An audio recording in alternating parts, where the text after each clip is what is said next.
আসসালামু আলাইকুম প্রিয় শিক্ষার্থীবৃন্দ, আশা করি তোমরা ভালো আছো, সুস্থ থাকো, নিরাপদ থাকো, অনলাইন ক্লাসের প্রতি মনোযোগী হও এই আশা করে আমি অনলাইন ক্লাস শুরু করছি।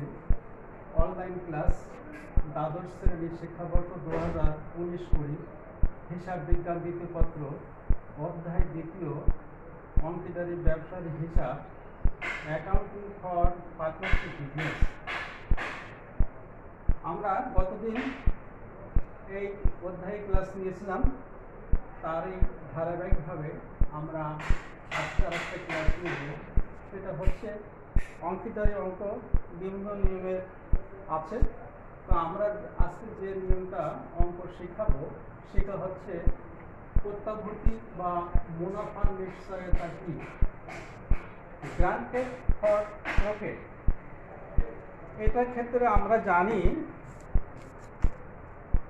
ব্যবসায়ের কোনো অংশীদার যদি ব্যক্তিগত গুণাবলীর কারণে ব্যবসায় পরিচালনায় দক্ষ ও পরিশ্রমী হন, তাহলে অন্য অংশীদারগণ তাদের ব্যবসায়িক ও ব্যক্তিগত স্বার্থে সামনে রেখে ওই অংশীদারকে একটি নির্দিষ্ট পরিমাণ মুনাফা অর্জনের যে নিশ্চয়তা দিয়ে থাকেন তাকে প্রত্যাভূতি বা মুনাফা ভোগের নিশ্চয়তা বলে। এখন আমরা যেটা আলোচনা করব, মুনাফা ভোগের নিশ্চয়তার বিভিন্ন ধরনের কি কি হতে পারে। কোনো অংশীদার কর্তৃক মুনাফা প্রদানের একক নিশ্চয়তা, সকল অংশীদার কর্তৃক মুনাফা প্রদানের যৌথ বা সমন্বিত নিশ্চয়তা, মুনাফা প্রদানের পাল্টা নিশ্চয়তা, এই ধরনের আমরা নিশ্চয়তা পেয়ে থাকি। এখন আমরা যে অঙ্কটা তোমাদেরকে করাবো সেটা হচ্ছে অক্ষরপত্র 282 নম্বর পৃষ্ঠা, সমস্যা 41।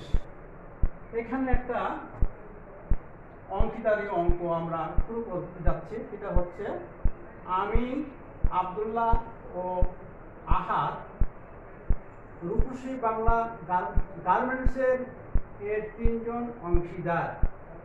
2019 সালের 1 জানুয়ারি তারিখে মূলধন হিসাবে উদ্বৃত্ত ছিল যথাক্রমে 1,80,000 টাকা, 2,40,000 টাকা এবং 80,000 টাকা। আহাদ ফ্যাশন ডিজাইনার হিসাবে মাসিক 3,000 টাকা করে বেতন পান। মূলধন ও উত্তোলনের উপর বার্ষিক 10% হারে সুদ ধার্য করতে হইবে।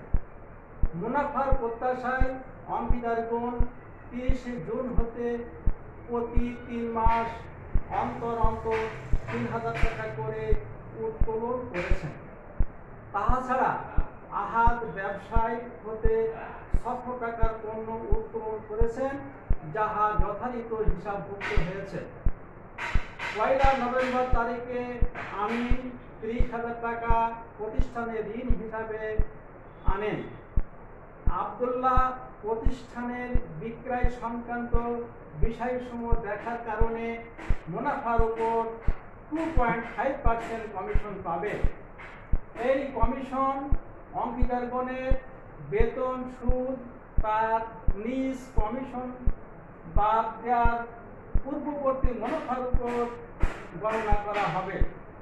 বছর শেষে অগ্রিম খরচাগুলি ছিল 3,000 টাকা। উপরিউক্ত সমন্বয়সমূহ সাধন করবার পূর্বে 2018 সালে ব্যবসায়ের মুনাফা দাঁড়িয়েছিল 2,80,500 টাকা। ব্যবসার মুনাফা আমিন 30%, আব্দুল্লাহ 45% ও আহাদ 25% পাবে। তবে আমিন ও আব্দুল্লাহ আহাদকে এই মর্মে নিশ্চয়তা দিয়েছেন, ব্যবসা হতে সে মুনাফা বাবদ 95,000 টাকা কম পাবে না। করণীয় সংক্ষিপ্ত বা গুণন পদ্ধতি অনুসরণ করে অংশীদারদের উত্তোলনের উপর সুদ নির্ণয় করো। খ অংশীদারদের লাভ লোকসান বন্টন বিবরণী প্রস্তুত করো। গ অংশীদারদের মূলধন বিবরণী তৈরি করো। আমরা যে অঙ্কটা করব সেই অঙ্কটা আগে বলেছি নেট সহায়তা। এখন আমরা ক যে উত্তরটা আমরা খুঁজে পাবো সেটা বলা হয়েছে উত্তরের উপর সুদ নির্ণয়। তো উত্তরের উপর সুদ নির্ণয় করতে গেলে পরে আমাদের একটা নিয়ম আছে, সেই নিয়মের মাধ্যমে আমরা একটা সুদ বার করব। আমরা এখানে ঘর কেটে নিয়েছি, তারিখে ঘর, উত্তোলন, পরবর্তী মাসের সংখ্যা গুণন মাসিক উত্তোলন। এখানে আমাদের বলা আছে 30 জুন, এখানে 3000 টাকা। যেহেতু এখানে বলা আছে 3 মাস অন্তর অন্তর, তাহলে যদি বলা থাকে তাহলে পরে আমাদের 3 মাস অন্তর অন্তর আমার গণনা করতে হবে। 30 জুন 3000 টাকা 6 মাস, তারপরে 3 মাস সেপ্টেম্বরে 30 3000 টাকা 3 মাস, ডিসেম্বর 31 3000, এখানে শূন্য। এখানে 3000 কে 6 দিয়ে গুণ দিলে 18000 টাকা, 3000 কে 3 দিয়ে গুণ দিলে হয় 9000 টাকা, এই মোট হলো 27000 টাকা। তাহলে উত্তোলনের সুদ হচ্ছে আমাদের 27000 টাকা। গুণন পদ্ধতিতে গুণফলের সমষ্টির উপর 1 মাসের সুদ ধার্য করিতে হইবে। অংশীদার কর্তৃক উত্তোলনের উপর সুদ হবে। উত্তোলনের সুদ 27000 টাকা গুণন 10% ইন্টু 1/2, এটা কাটাকাটি করলে আমরা সুদটা পাবো 225 টাকা। খ অংশীদারগণের লাভ লোকসান বন্টন বিবরণী প্রস্তুত করো। এখন 3 জন অংশীদার আমিন, আব্দুল্লাহ ও আহাদ লাভ লোকসান বন্টন বিবরণী 2019 সালের 31শে ডিসেম্বর তারিখে সমাপ্ত বছরের জন্য আমরা ঘর কেটে নিয়েছি, একটা বিবরণের ঘর কেটে নিয়েছি আর টাকার ঘর 3 কেটে নিয়েছি। এবার আমাদের গত বছরের যে নেট লাভটা ছিল 2018 সালে, সেটা হচ্ছে নেট লাভ আয় বিবরণী হইতে স্থানান্তরিত হয়েছে 2,80,500 যোগ অংশীদারগণের উত্তোলনের সুদ। উত্তোলনের সুদ বলতে যেটা আমরা আগে ক্যালকুলেট করে পেয়েছি, প্রত্যেকে 225 টাকা করে উত্তোলন সুদ পেয়েছে। আমিন পেয়েছে 225, আব্দুল্লাহ 225, আহাদ 225, এটা যোগ করে 675। এরপরে আছে অগ্রিম খরচগুলি 3000, এর সাথে যোগ করে হচ্ছে 3675। তাহলে 2,80,500 সঙ্গে 3675 টাকা যোগ করলে হয় 2,84,175 টাকা। এবার আসছে বাদ অংশীদারদের মূলধনের সুদ। অংশীদারদের মূলধনের সুদ যেটা বলা হয়েছে, যে যেরকম কারবারে মূলধন বিনিয়োগ করেছে সেই মূলধনের উপরে তারা বার্ষিক যেটা সুদ পাবে 10%। আমির নিয়ে এসে 1,80,000, 10% করলে 18,000। আব্দুল্লাহ নিয়ে এসে 2,40,000, 10% করলে 24,000। আহাদ নিয়ে এসে 80,000, 10% করলে 8,000, এটা যোগ করলে হয় 50,000। এরপর আমিনের ঋণের সুদ এখানে 300 টাকা। সুদটা যেহেতু আমরা ক্যালকুলেট করে নিয়েছি। তারপরে আছে অংশীদারদের মূলধনের বিবরণী বেতন। বেতন যেহেতু বলা হয়েছে যে প্রতি মাসে সে 3,000 টাকা করে বেতন পাবে, তাহলে 12 মাসে কত হয়? 3 × 36,000 টাকা। এটা আহাদ। আব্দুল্লাহ কমিশন পাবে 4,826 টাকা। এই কমিশনটা যেহেতু আমরা আগে বলেছি যে পূর্ববর্তী মুনাফা বলতে আমার সমস্ত খরচ বাদ দেওয়ার পরে যেটা আমাদের থাকবে সেইটার উপরে আমাদের কমিশন নির্ধারণ করতে হবে। তাহলে আমাদের খরচ হয়েছে 2,84,175 টাকা। আর এর সাথে ব্যয়টা হয়েছে 91,126 টাকা। এটা মাইনাস করলে করা হয় 1,93,049 টাকা। এই 1,93,049 টাকাকে আমাদের 3 জন অংশীদার আমিন, আব্দুল্লাহ এবং আহাদ, এই 3 জনের ভিতরে আমাদের বন্টন করে দিতে হবে। বন্টনটা কিভাবে করব সেটা আমাদেরকে বলে দেওয়া আছে যে একজনা 30%, একজনা 45%, একজনা 25%। তো এইটাকে যখন আমরা ভাগ বন্টন করব, সেখানে আমাদেরকে অবশ্যই লক্ষ্য রাখতে হবে, যেহেতু এই আমাদের মোট লাভ হয়েছে 1,93,049 টাকা। তার আগে বলি, আমি 30%, আব্দুল্লাহ 45%, আহাদ 25%, এটা যোগ করলে মোট হয় 100%। তো মোট মুনাফা হচ্ছে 1,93,049 টাকা। এইটাকে যদি আমরা 100 দিয়ে ভাগ করি, প্রতি ভাগে হয় 1,930 টাকা 49 পয়সা। এটাকে আমরা 30 দিয়ে গুণ দেবো, এটাকে 45 দিয়ে গুণ দেবো, এটাকে 25 দিয়ে গুণ দেবো। দেওয়ার পরে মানে প্রত্যেকে তাদের মুনাফাটা হবে, আমিন হবে 57,914 টাকা 70 পয়সা, আব্দুল্লাহ হবে 86,872 টাকা 5 পয়সা, আহাদ হবে 48,262 টাকা 25 পয়সা। কিন্তু এখানে বলে দেওয়া আছে যে দুজন অংশীদার কে আমিন এবং আব্দুল্লাহ আহাদকে নিশ্চয়তা প্রদান করছে, সে লাভের কমপক্ষে 95,000 টাকা পাবে। ফলে এই 95,000 টাকা পেতে হলে এই তাদের পার্সেন্টেজ অনুযায়ী যে যারা পেয়েছে, আমিন পেয়েছে 48,262 টাকা 25 পয়সা। তাহলে এর সাথে আরো টাকা যোগ না করলে আমিন 95,000 টাকা পাবে না। সেই দুটো নিশ্চয়তা দিয়েছে কে? আমিন এবং আব্দুল্লাহ। তো আমিনের এবং আব্দুল্লাহ যা টাকা পেয়েছে তার থেকে টাকাটা আমাদেরকে কর্তন করতে হবে।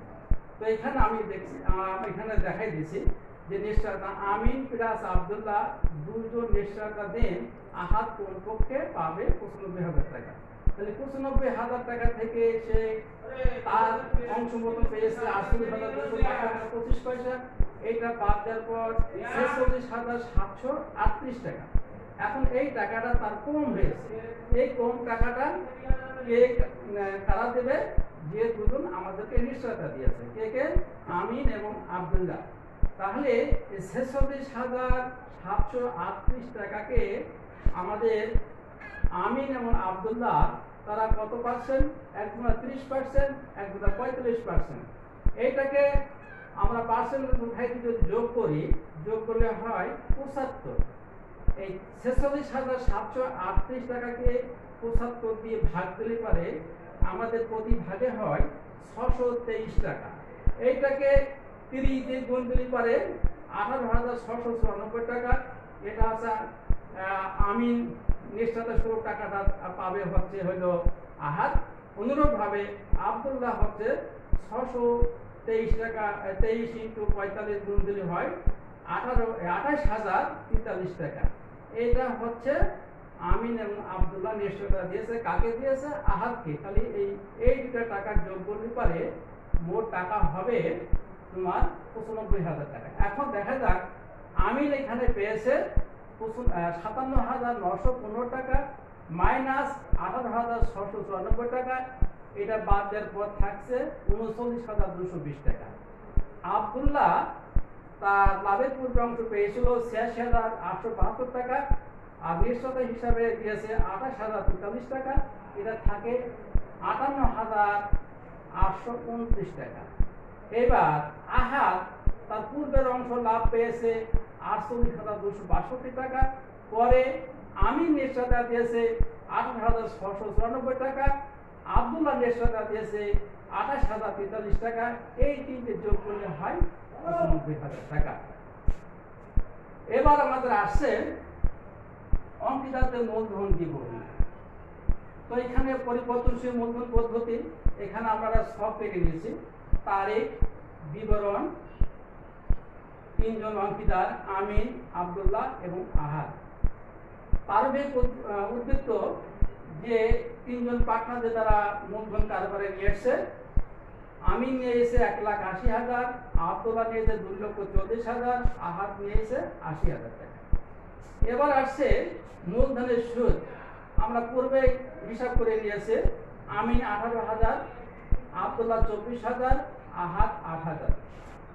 বেতন এখানে আহাদ সে প্রতি মাসে 3,000 টাকা হিসাবে 12 মাসে পায় 36,000 টাকা। আমরা তার ঘরে দেখাই দিচ্ছি। অনুরূপভাবে কমিশন পাচ্ছে আব্দুল্লাহ 4,826 টাকা। মুনাফার অংশ যেহেতু এর আগে আমরা বন্টন করে দেখিয়েছি লাভ লোকসান বন্টন হিসাবে, সেখানে বলা আছে যে তোমার আমিন পেয়েছে 39,220 টাকা, আব্দুল্লাহ 58,829 টাকা এবং আহাদ 95,000 টাকা। এটা আমিনের যোগফল হয়েছে 2,60,220 টাকা, আব্দুল্লাহ যোগফল হয়েছে 3,27,655 টাকা, আহাদের যোগফল হয়েছে 2,19,000 টাকা। এবার আমাদের ডিসেম্বর 31 তারিখে বা নগদ উত্তোলন, কে কত টাকা কারবার থেকে উত্তোলন করেছে? প্রত্যেকেই 12,000 টাকা উত্তোলন করেছে। এই আমিন 12,000 টাকা আমরা ফার্স্ট ব্র্যাকেট দিয়েছি, আব্দুল্লাহ 12,000 টাকা ফার্স্ট ব্র্যাকেট দিয়েছি, আহাদ 12,000 টাকা উত্তোলন করে ফার্স্ট ব্র্যাকেট দিয়েছি। তারপরে কোন উত্তোলন করেছে আহাদ, আমরা আহাদের ঘরে দেখাই দিলাম। তারপরে উত্তোলনের সুদ, মানে প্রত্যেকে পেয়েছে 225 টাকা, আমিন আব্দুল্লাহ 225 টাকা, আহাদও 225 টাকা। এইগুলা যোগ বিয়োগ করার পর সমাপনী উদ্বৃত্ত হচ্ছে আমিন 2,24,995 টাকা, আব্দুল্লাহ 3,15,430 টাকা, আহাদ 2,06,175 টাকা। এটাই হচ্ছে আমাদের আজকের আলোচনার বিষয় ছিল। যেহেতু এই অঙ্কটা হচ্ছে আমাদের নিশ্চয়তা, এরপরে আরো অন্যান্য মেথডে অঙ্ক আছে। যাক, আমরা আজকে এই পর্যন্ত শেষ করলাম। আগামীতে আমরা আরো অন্য অধ্যায়ে ক্লাস শুরু করব। তোমরা ভালো থাকো, সুস্থ থাকো, এই প্রত্যাশা কামনা করে এখানে শেষ করছি। খুদা হাফেজ।